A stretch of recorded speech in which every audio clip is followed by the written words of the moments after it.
The Human Givens approach. So we will actually go back to the browser here to see the Human Givens.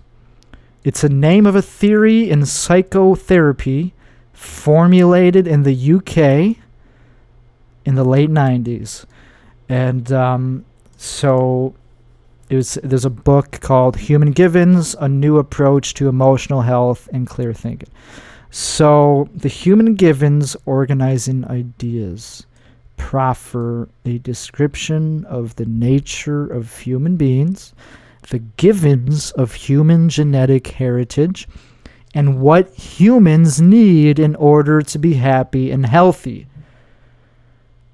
Human Givens Therapy seeks to use a client's strengths to enable them to get emotional needs met. So basically, my understanding of it is that it basically says that, well, if you're not getting your basic needs met, then, of course, you're going to be depressed. And that's kind of what... I don't see this article talking about depression yet, but that's how I've heard of this fucking... is about how the Human Givens approach explains depression. And also has to do with dreaming a lot. So let's just read these key features. And actually, let's just start with this.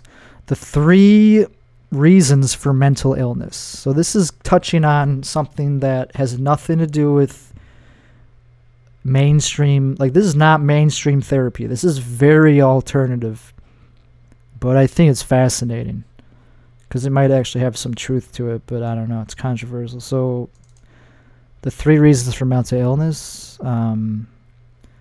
here's one of them. Environment, and then damage, and then knowledge. Those are the 3. So environment is something in our environment that is interfering with our ability to get our needs met. Our environment is toxic. For example, a bullying boss, antisocial neighbors, or simply lacks what we need. Okay, that one makes sense. And then damage, something is wrong with our resources or our hardware, brain, body, or software, missing or incomplete instincts and or unhelpful thought conditions, such as PTSD, is damaged. Okay, that makes sense to me too. So that would be more internal. And then knowledge. We may not know what we need, or we may not have been taught, or may have failed to learn. The coping skills necessary for getting our needs met, for example, how to use the imagination for problem solving rather than worrying, or how to make and sustain friendships. So, like, this covers, basically everything that could be going on with your brain according to this approach. It's like, well, it's got to be either your environment, your head being damaged, or just the knowledge of not knowing what needs to be done to be happy. Like, I don't know. That's just the basic, my understanding so far. But enough of this shit. Let's actually just go to a video. I'm much better at diagnosing videos. And as you could see, their YouTube channel only has 2,000 subscribers. So it's not the most popular thing. The only reason I heard about it is I have no idea. I don't even remember how I heard about this. But I do think it's kind of interesting. Let's just see this one.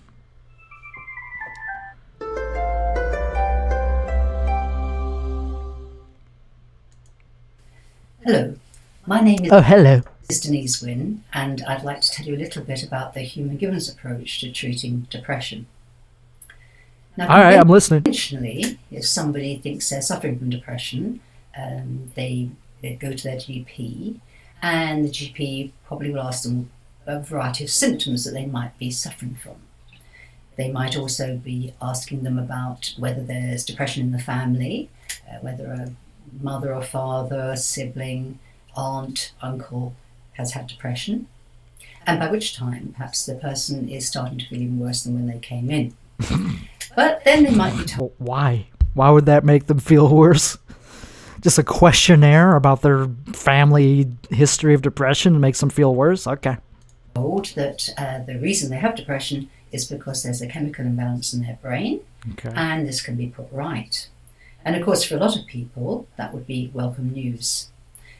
Unfortunately, it's not true. It's been roundly disproved that there's a chemical imbalance in the brain Has that is it? the cause of depression. Has it? There's still a lot of professionals who refer to this. Has it been And it disproved? does give people hope that if they take a pill, antidepressant, that this will deal with all their problems. Now, for some people, that does help them. Some people, it doesn't help at all. And where it doesn't help, even when there has been symptom relief, is in helping people to deal with future episodes of depression. This is where the Hume Givens comes in, Okay. because we handle things very differently. So they're saying the pill might help, but it's like a temporary solution. We even start Doesn't in solve a different place. So if somebody comes to see us and says they have depression, yes, we'll be, of course, interested in hearing their story and how they feel. But what we will Oh, how nice of you! You're interested in their story. be looking for That's nice. is what needs are not being met in their life. Because the basis of the Hume Givens... See, this is where it kind of gets me, because it seems less clinical and more practical and more individualized. Instead of just throwing the same fucking dosage of the same pills that we give everyone else, we actually individualize it and ask you, well, what's missing from your life? approach is that we have certain essential emotional needs which, unless they're met in balance and in sufficient amounts, actually leave us vulnerable to mental ill health. That's what causes mental ill health. Okay. And we also have some innate resources, important innate resources, that help us meet our needs. And sometimes these aren't working well for one reason or another, or perhaps we are unintentionally misusing some of those resources.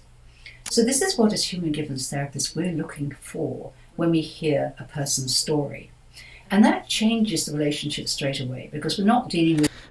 The thing that makes her look not credible is her vest. If she wasn't wearing that purple, giant collared, open vest, maybe I wouldn't think she was quack. with a victim, somebody who's got a condition that they can't help. But we are partners. We're looking at what's not working and why, Nah, I don't actually think she's a quack. To be a quack, you have to be a doctor. and how we can change things. And that is a very active role for the client rather than a passive one. Also, what we do is we're able, because of what we teach on the day, help people to be able to handle any future attacks of depression. All right. So what's the point? I mean, I get. I just want a video that's a little bit easier to, not as long, even though that was not long at all. But let's just, I don't know. See what these guys say. So I'm with Joe Griffin, one of the founders of the Hume Givens movement and all of the organising ideas behind that. And we're at the Hume Givens conference in May 2018 in Leamington Spa. And Joe, it's really great to see you again. And I really wanted Why they worked. So those fundamental ideas have been added to, they've evolved, they've grown, and the usage of them has grown in different spheres. I know you do a lot of work now in the world of work and organisations. Mm-hmm. Shit, that's boring. So I'm with Joe Griffin, one of the founders of the Why is Hume it still Givens playing? movement. So Why I'm is it with- still playing, dude? Dude, I'm not gonna listen to that, dude. I'm sorry that I'm being so, mean to the people who, are from this, but I'll try to, okay. Fuck it. Let's see what this person says. Yeah, it has to do with REM sleep. Like, if you're getting not enough or too much REM sleep, that's a sign of depression. And that's basically, they're saying it's your brain making up for the lack of activity that it experienced in the daytime. So it's just going to be aroused at night because, well, it has nothing, it was inactive. That's why you get shitty sleep if you're depressed. That's their hypothesis. Depressed people are continually complaining of being exhausted and tired. Why they wake up tired in the mornings, why they find it very, very hard to motivate themselves at the beginning of every day. Yeah. And if you understand the connection between dreaming, exhaustion, and depression.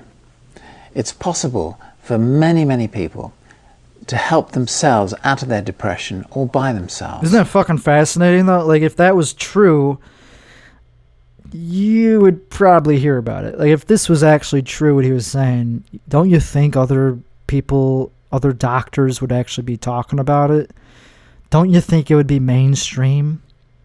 Like, if it was that easy to fix depression just by realizing that, oh, I'm not getting my needs met, and then you get them met, and then magic.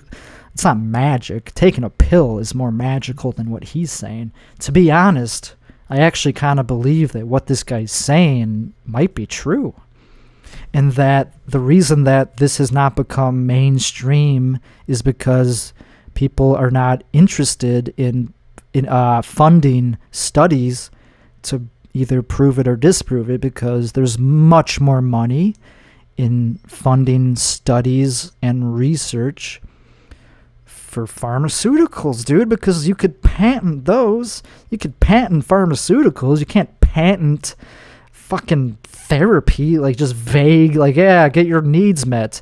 So in all honesty, the reason I'm bringing this up is not to criticize it, even though, of course, that's welcome. It's because I actually think it might be fucking true, dude, that depression for a lot of people is caused by your needs not being met. So if you're interested in this, it's called the Human Givens approach.